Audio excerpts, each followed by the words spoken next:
l'école du jeu, en partenariat avec la boutique L'Imaginaire. Au-delà de vos attentes.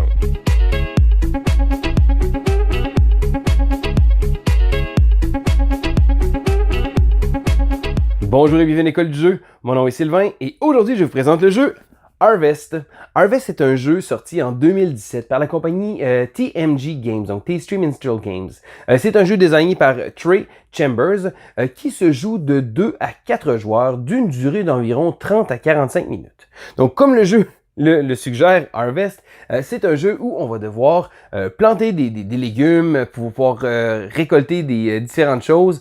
On va gérer une petite ferme, mais une petite ferme fantastique. Donc, le dessus va peut-être être rappeler des souvenirs à d'autres personnes. Il y a un jeu qui était sorti par TMG aussi qui s'appelait Arbor.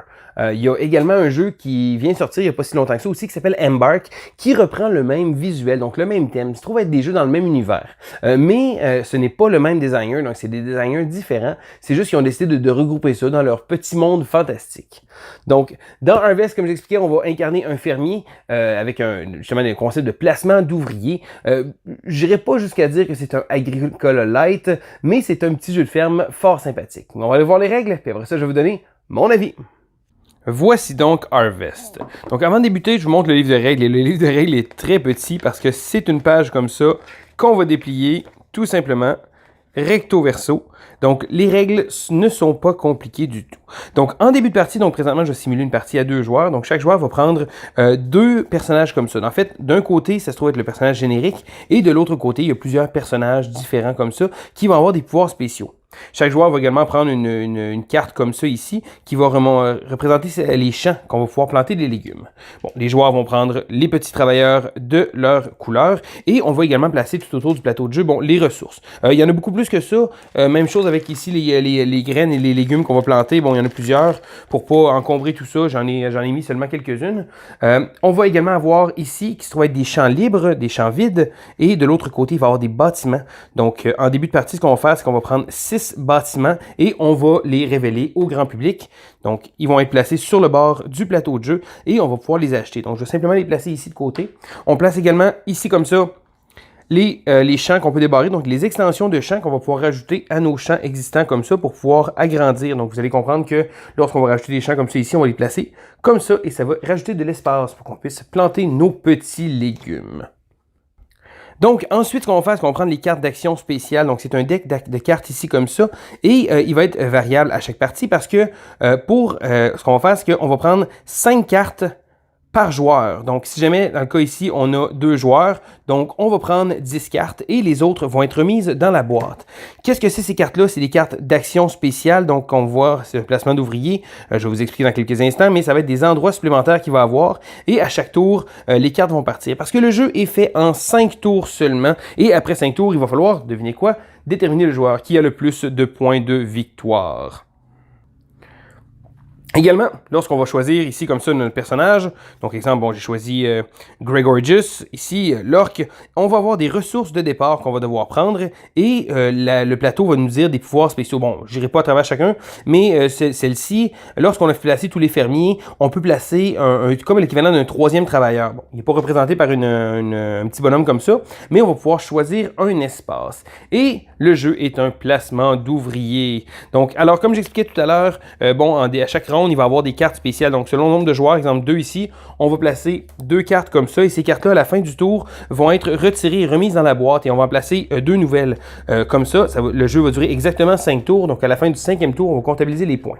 Pour les bienfaits de cette vidéo, je vais juste les tasser ici comme ça, les mettre de côté. Mais il faut savoir que c'est toujours un espace comme s'il faisait partie du plateau de jeu. Donc, un espace supplémentaire à chaque ronde. Donc, on va avoir choisi notre personnage qu'on va placer devant nous, ici comme ça. Et on va également prendre, comme je vous disais tantôt, le champ ici comme ça. Et voilà. Donc, à la base, on va avoir certaines ressources. Donc, par exemple, ici, on va commencer avec de l'eau, ici du fumier et des petits pois. Maintenant, le jeu, ce qui le rend très très original, c'est la façon de jouer l'ordre de tour. Donc, en début de partie, les joueurs vont recevoir une carte d'initiative. Ça se trouve être l'ordre dans lequel ils vont jouer. Mais, après que le tour initial, l'ordre de tour initial va avoir été déterminé, ce qui est intéressant, c'est qu'en début de ronde, on va révéler des cartes d'initiative. Donc, par exemple ici, admettons que, on va prendre un exemple ici, on jouerait à 3 joueurs. Donc, je vais révéler 3 cartes. Quelque chose de très intéressant dans le jeu se trouve à être le deck de cartes d'initiative. Donc, en début de partie, on va remettre une carte à chaque joueur, comme ça va être l'ordre dans lequel il va jouer. Mais ce qu'il faut savoir, c'est qu'après l'ordre de tour initial, à chaque début de tour, on va placer 3 cartes ici au centre. Donc là, les joueurs, donc admettons que j'étais le joueur, tiens, on va prendre les extrêmes, parce que les chiffres vont de 1 à 15. Donc le premier joueur a un 1 en début de round. Donc en début de partie, là, ce qui est écrit en bas n'a pas d'importance, mais ça va être l'ordre de tour initial. Donc le joueur qui a la carte numéro 1, donc la carte la plus basse en fait, va choisir en premier. Donc ce qu'il va faire, c'est qu'il va devoir prendre une carte ici au milieu et ça va être son ordre de tour pour la prochaine phase. Donc exemple, je voudrais la carte 9 parce que vous allez remarquer que les cartes ont des bonus ici. Donc lorsqu'on prend la carte, donc exemple on prend la carte 1, on reçoit simplement une goutte d'eau ou encore on peut faire une action. Donc c'est très simple. Mais si on prend la carte numéro 15, donc on reçoit énormément de ressources, mais on va agir plus tard. Donc c'est toujours l'espèce de dualité de savoir est-ce que je joue plus tôt pour avoir un bonus un peu plus peu moins intéressant ou je joue plus tard pour avoir un plus gros bonus. Donc dans le cas présent, le premier tour, comme j'expliquais, ça n'a pas d'importance, mais le joueur va choisir, donc je dirais que je vais prendre la carte 9, je vais remettre le 1 ici comme ça, donc accessible aux autres joueurs, et je vais prendre le 9. Ensuite, je vais récolter ceci. Donc, des fois, c'est des ressources, des fois, c'est des actions, des fois, c'est des cartes de champ, des fois, des extensions, des choses comme ça. Mais je vais la prendre et je vais la mettre où mon plateau de jeu, ici, comme ça. Donc, après avoir pris les choses, on peut la mettre comme ça, ici.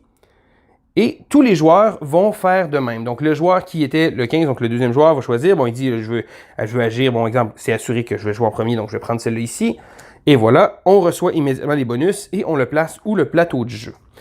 Et ce qui est amusant à savoir, c'est qu'on ne peut pas garder la même carte. Donc, même si on voudrait conserver la carte numéro 15, étant donné qu'elle donne beaucoup de choses, on ne peut pas. On doit absolument la remettre au milieu. Lorsque tous les joueurs ont choisi une initiative et reçu le petit bonus, donc qui est écrit en bas, ce qu'on va faire, c'est qu'on va reprendre les cartes d'initiative et on va les remettre dans leur pile comme ça. Donc, à la fin au début du prochain tour, on va en révéler 3 nouvelles qu'on va placer comme ça ici. Et les joueurs, encore une fois, en ordre de tour, vont pouvoir aller en chercher une et remplacer celle-là qu'ils avaient. Maintenant, le jeu, comment se joue-t-il? Eh bien, placement d'ouvrier classique, on a un petit bonhomme, on va le placer sur un des espaces de jeu et ensuite ça va à l'autre joueur. Comme je vous expliquais tantôt, l'ordre de tour se fait avec les cartes d'initiative et les endroits qu'on va pouvoir les placer sur le plateau sont représentés par des petits travailleurs comme ça. Il ne faut pas oublier également qu'on a les cartes bonus ici comme ça, qui sont là, qui sont spéciales à chaque tour, qui sont différentes. Donc, je vous montre un peu ici les cases. Premièrement, bon, si on joue à seulement 2 joueurs, on a seulement une case active ici comme ça, donc pour faire les actions, donc choisir 2 actions différentes, comme ça. Et si on a 3 joueurs ou plus, on va pouvoir avoir une deuxième section. On a également toujours l'action ici qui est ouverte. Donc, ce qu'on va faire, c'est qu'on va faire seulement une action. Donc, malheureusement, on ne bénéficie pas des 2 actions, mais on n'est jamais mal pris en tant que tel. C'est certain qu'avoir un espace comme ça va être plus intéressant. Donc, on a ici le labor pour travailler. Le magasin général, même chose ici, on choisit 2 objets différents, ou encore on va là pour en choisir seulement un. Et le land office, où on va construire des choses ou rajouter des sections de terrain. Donc, c'est très simple et je dirais que le jeu va être basé surtout autour de ces 3 actions-là. Donc, étant donné que le jeu est Harvest, eh bien oui, ce qu'on va faire, c'est qu'on va planter des choses. Donc, on va récolter, on va planter et on va également arroser. Je vais y revenir dans quelques instants parce que je vais vous montrer les différentes choses ici. Donc, comme ça, ici, dans le magasin général, on va pouvoir aller chercher 2 choses différentes, donc que ce soit des ressources ou que ce soit des graines ou des petits légumes comme ça. Et il y en a certains où on va devoir payer, donc payer des étoiles. Et là, qu'est-ce que c'est ces étoiles-là? Eh bien, c'est très simple. Le jeu utilise une monnaie, si on veut, en tant que telle. Donc, la plupart des choses vont avoir des petites étoiles grises, des fois. Ça se trouve être des graines, donc on ne pourra pas payer si ce n'est pas des étoiles dorées. Et certains vont avoir des étoiles comme ça, donc le petit pois. Et d'autres vont en avoir beaucoup plus.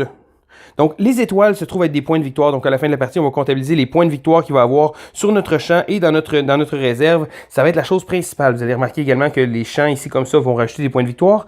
Mais ici, il va falloir payer avec des 10 points de victoire, donc pour avoir certaines ressources. Donc, certaines graines ou certaines choses qu'on va planter vont devoir être plus coûteuses, mais vont également être plus rentables. Donc, par exemple, ici, je prendrais ceci, bon, il vous donne 4 étoiles. Mais c'est certain que pour aller le chercher, eh bien, on va devoir payer un petit premium comme ça ici. Donc, ici, on va acheter les choses, et quand on achète les choses, on les met dans notre réserve. Donc, on les place sur notre plateau de jeu, et non pas directement dans notre champ, parce qu'il va falloir aller planter. Et la dernière case ici qu'on a se trouve être Land Office. Ici, on peut simplement, bon, encore une fois, choisir 2 actions différentes parmi les suivantes, que ce soit de prendre un nouveau champ, rajouter une extension ou de construire. Et pour construire, bien entendu, il va falloir payer 2 petites étoiles. Et une petite chose, et lorsque l'on paye avec des étoiles, donc par exemple ici, j'ai une Plumpkin qui vaut 3 étoiles, donc si je paye pour quelque chose qui vaut 2 étoiles, je ne reçois malheureusement pas de change. Et lorsqu'on va construire un bâtiment, donc dans l'occasion ici, en l'occurrence ici, ce qu'on va faire, c'est qu'on va prendre les bâtiments et on va en sélectionner un. Donc des fois, les bâtiments vont avoir des habilités qu'on peut faire à n'importe quel moment. D'autres vont être à la fin de la partie. D'autres, ça va être lorsqu'il va être construit. Et lorsqu'on prend un bâtiment et on le construit, on le place sur une case libre comme ça de notre champ. Donc, c'est ce qui couvre la partie de construction et d'extension, des choses comme ça. Maintenant, on va y aller avec les 3 actions principales qui se trouvent être de planter, de récolter et d'arroser. Donc, on y va simplement, je vais tasser ça un petit peu pour qu'on voie un peu mieux. Les petits pois. Donc, les petits pois se trouvent être la monnaie de base du jeu. Et lorsqu'on regarde les petits pois des deux côtés, ça se trouve être la même chose. Parce que lorsqu'on plante un petit pois, bon, le petit pois, comme j'expliquais, ça se trouve être la ressource de base. Mais les autres, ici comme ça, vont avoir d'un côté la graine et de l'autre côté la récolte. Donc, le Ghost Pepper ici, le Phantom Pepper, pardon. Donc, vous voyez ici 2 étoiles et 4 étoiles. Et comment ça fonctionne? C'est très simple. Lorsque l'on sélectionne l'action planter, donc plant, on va devoir prendre notre petite semence et la mettre dans le champ ici comme ça. Et lorsque l'on va payer ici, donc exemple ici, la graine a 2 étoiles, on va devoir payer 2 tokens de fumier comme ça. Donc, et voilà, on en paye 2 et on place la petite graine comme ça ici. Lorsqu'elle arrive dans le champ, eh bien, c'est des champs magiques, que voulez-vous? Automatiquement, elle se transforme comme ça et elle devient, si on veut, toute grande. Oui, on va les planter, elles vont fructuer. Donc, exemple ici, la Plumpkin, la petite graine de Plumpkin devient une Plumpkin immédiatement lorsqu'on va la planter. Donc, si jamais je la planterais, je paierais un de fumier, je la mettrais là et immédiatement, elle se transforme. Donc, ça, c'est la base. Et lorsqu'on fait l'action planter, on peut planter autant de légumes que l'on veut. Mais une chose est importante et il faut respecter ça. Donc, exemple ici, je l'ai montré sur les bienfaits de la cause. Chaque champ ne peut avoir qu'un type de légumes dedans. Donc, si jamais j'ai des petits pois, ça va être un champ uniquement de petits pois. Dans le cas de ma Plumpkin ici, j'aurais dû me faire un autre champ pour pouvoir la placer comme ça ici. Et lorsqu'on va faire planter, comme j'explique, on peut planter autant qu'on va avoir de ressources. Donc, autant qu'on a de fumier, on va pouvoir planter des choses. Donc, ça va aller aussi avec ce qu'on a dans notre réserve. Ensuite, l'action récolter est assez simple. Donc, celle-ci, on va prendre autant de légumes ou autant de semences qu'on va avoir mis, on va les récolter. Donc, quand on les récolte, on fait attention de ne pas les retourner de côté. Donc, elles sont récoltées. Elles sont maintenant du côté, si on veut, grandi. Si jamais je voudrais la replanter, exemple, je ne pourrais pas replanter celui-là parce que, bon, écoute, il est déjà ensemencé. Mais si jamais j'aurais éventuellement une autre petite graine comme ça, je vais pouvoir la planter et la mettre comme ça. Et la dernière action se trouve à être tend, donc arroser. Lorsque l'on a une semence ici comme ça dans nos champs. Parce que quand on va récolter, on va dire, ben, c'est simple, on va tout simplement tout récolter. Mais non, parce que l'action arroser va utiliser les petites gouttes d'eau. Donc, par exemple ici, si je ferais l'action arroser, je peux arroser autant de semences que je veux. Pour chaque semence que je veux arroser, je vais devoir payer le coût en étoiles. Donc, tout à l'heure, il fallait payer en fumier, comme ça ici. Et lorsqu'elle arrive ici, c'est rendu de l'autre côté. Et là, il va falloir payer en eau si on veut arroser. Et qu'est-ce que ça fait lorsqu'on arrose? Eh bien, on paye le nombre de ressources et on choisit un champ et on va placer une autre ressource comme ça. Donc, par exemple, si j'aurais un petit pot ici, je pourrais simplement payer 2 eaux lorsque je fais l'action pour arroser et rajouter 2 petits pois comme ça. Donc, ça va être plus intéressant parce que on va faire fructifier comme ça nos semailles. Donc, on va les placer et on va essayer de les prendre. Donc, des fois, ça vaut la peine lorsqu'on fait l'action de récolter de ne pas nécessairement tout prendre puis d'en laisser une déjà plantée. Comme ça, on va pouvoir l'arroser. Donc, bien entendu, si on a l'intention de l'arroser. Il faut savoir que à la fin de la partie, ce qui est dans les champs et dans la récolte va nous donner des points. Donc, les tours comme ça s'enchaînent jusqu'à temps qu'on ait fait 5 tours, donc toutes les actions spéciales est passées. Petite mention aussi, lorsqu'on regarde les cartes spéciales comme ça, ici comme ça, donc souvent c'est les cartes qui sont très fortes, mais il y en a certaines qui vont nous demander de payer ici des étoiles. Et justement, avec cette carte-là, ça nous montre c'est quoi ça, et c'est une ressource que j'ai pas parlé. Les élixirs, parce que bien entendu, on est une petite ferme magique, donc récolter des élixirs ici, c'est assez dispendieux, donc ça nous coûte des petites étoiles. Mais lorsqu'on fait l'action d'arroser, utiliser un élixir va utiliser, c'est comme si on utilisait autant d'eau qu'on a besoin pour pouvoir arroser. Donc, exemple, ici comme ça, le Phantom Pepper coûterait 4 petits jetons d'eau. Et bien, si on utilise un élixir, eh bien, on utilise seulement ça et on va pouvoir en placer un second. Donc, c'est comme un élixir magique qui nous permet de pouvoir multiplier nos semailles. Donc, les tours se relaient comme ça. Les joueurs placent leurs 2 ouvriers, un ouvrier à la fois, comme ça ici. Et lorsque tout le monde a placé ses choses, à ce moment-là, le tour se termine. On reprend nos ouvriers, on place de nouvelles cartes actions et on reprend des nouvelles cartes initiatives. On fait ça pendant 5 tours et le joueur avec le plus d'étoiles a remporté la partie. Et voilà, ça fait le tour des règles de Harvest.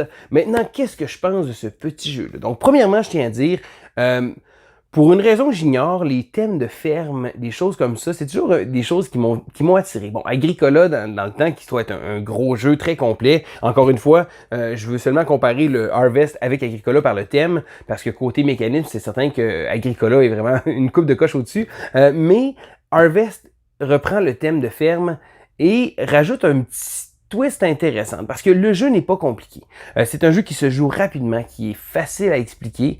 Le thème un peu funky, un peu amusant, des petits gobelins, des orques, un peu cartoon. Le jeu se prend pas trop au sérieux. Puis je pense que c'est un gros plus pour ce type de jeu-là parce que je pense pas que je jouerais à Harvest pendant 2-3 heures de temps comme on pourrait faire une partie d'Agricola, mais je trouve que le jeu a été bien balancé pour ça. Bon, je dis bien balancé, mais il faut faire attention parce que ma première chose que je vais dire sur le jeu est une petite complainte en tant que telle. Les personnages ont beaucoup de pouvoirs asymétriques. C'est certain, on peut jouer du même côté, donc tout le monde a les mêmes pouvoirs, mais souvent c'est le fun de jouer avec les pouvoirs spéciaux des différents personnages. Et je dois vous dire que certains personnages sont très très forts. Donc on est tombé sur un personnage qui systématiquement gagne à tout coup. C'est un peu plate, mais encore là, je pense que le jeu n'a jamais voulu prétendre être complètement balancé puis d'avoir été testé sur toutes ses moindres coutures. Puis c'est pas nécessairement une mauvaise chose. Bon, simplement moi ce que je vais faire c'est que je vais l'écarter ou si un joueur, je sens qu'un joueur est vraiment pas habitué à ce genre de jeu-là, je risque de lui donner le personnage. Mais encore là, sinon, je veux dire, ça me dérange pas trop. Je l'ai relégué dans le fond de la boîte, donc sous les plateaux des autres joueurs, les plateaux de jeu. Donc, comme pour un peu oublier ce personnage-là. Mais sinon, en gros, j'ai trouvé le jeu très, très plaisant. Donc, c'est un placement d'ouvriers, tout ce qui est plus classique. On a des petits ouvriers, on les place sur des endroits, on génère des actions. Je veux dire, c'est quelque chose qu'on a déjà vu. Mais là où le jeu brille beaucoup, c'est le concept d'initiative. Donc, comme j'expliquais dans les règles, les cartes d'initiative vont justement donner le tempo du jeu, mais aussi donner l'ordre de tour. Cependant, les bonus qu'on gagne viennent vraiment donner un gros boost parce que si on prend une carte qui est très loin dans l'ordre de tour, exemple jusqu'à la carte 15, les bonus vont être très forts, mais c'est certain qu'on va jouer en dernier. Tandis que si on veut vraiment avoir une action, donc je veux vraiment faire cette action-là et pas me la faire voler par les autres joueurs, eh bien je vais pouvoir aller chercher une carte qui va être vraiment en avant, qui va jouer en ordre prioritaire, mais on va retirer moins de bénéfices. Et là, des fois, il y a une autre partie du jeu qui va se faire parce que les cartes d'initiative qu'on a repris ce tour-là, donc qu'on va jouer, ben le prochain tour, c'est les cartes qu'on va remettre au milieu. Donc, on ne peut jamais reprendre la même. Mais si un joueur avait la carte 11, et je me dis le prochain tour, selon l'ordre que moi je vais l'avoir, donc si je jouais après le 11, ben lui, quand ça va être à son tour de replacer la carte, il va remettre le 11 au milieu et reprendre sa carte. Donc, je vais avoir accès à ça. Donc, il y a une petite coche au-dessus des fois que les premières parties j'avais pas remarqué, mais qui va vraiment rajouter beaucoup au jeu parce que ce concept d'initiative-là, je le trouve vraiment génial. Donc les ordres de tour variables, je trouve que c'est bien pensé. Les cartes supplémentaires qu'on a, les actions supplémentaires qu'on a qui vont également dicter l'ordre de, pas l'ordre de tour, mais si on veut la durée du jeu. Donc quand ces cartes-là sont terminées, il y a 5 tours qui sont faites, j'ai trouvé que ces cartes-là étaient très intéressantes. Des fois, il faut payer un peu pour pouvoir aller les chercher. Donc des fois, ça va être difficile parce que on voudra pas, on va avoir une Plumpkin qui va valoir 3 étoiles, mais on va vouloir acheter quelque chose qui en vaut 2. On n'a pas de change malheureusement, donc on va essayer c'est un peu frustrant, on va essayer d'optimiser les choses.